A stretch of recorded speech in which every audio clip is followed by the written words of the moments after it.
All right, let's move on now to Cookie Johnson. In her new memoir, Believing in Magic, she opens up about coming to terms with her reality star son EJ's sexuality, something they both talked about when we had EJ interview his mom, Cookie, for the very first time. This was such a great interview. But first, Cookie spoke to us about the other life-changing moment in her family's life, as this year marks the 25th anniversary of when her husband, Magic Johnson, was diagnosed with HIV.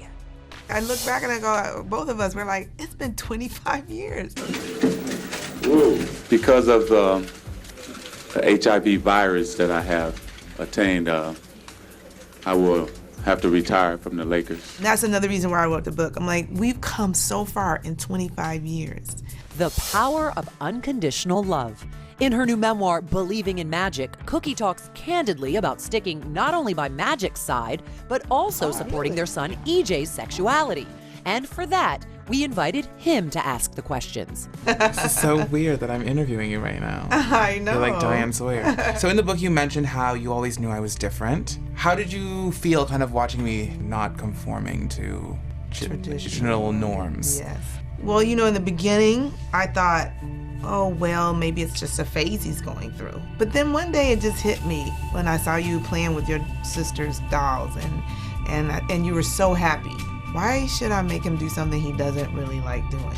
So that's when I stopped trying to throw you in the sports, let you play with your dolls at home. But I knew that your dad wouldn't allow that. So you and I had to have a little ritual where you play with them when he's not in town, and then when he's there, we put them in my room, right?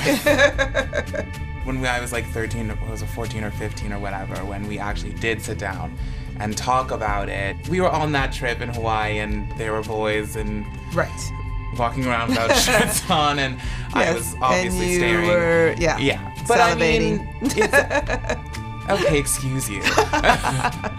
I felt it was important to talk to you about it because I didn't want you to think you had to hide that from me, because I'm your mom and I love you and I support you in whatever you want. And that's why after that conversation, I went and talked to your father about it. Dad's initial reactions were a little more stern, I think, than you and I would have both have preferred. I was very angry with him when he did that.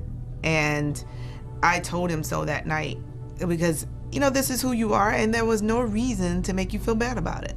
How did it make you feel when, you know, you had learned that we had kind of talked about it the next day and, you know, moved forward and kind of he apologized? I cried because it was just, you know, the most amazing thing that he was the last piece. And now, you know, you can be free to be who you were. I'm, you know, so proud of you. I am so overjoyed that, you know, it's finally time for you to get up and tell your story. Thank you. I love you too. That means a lot.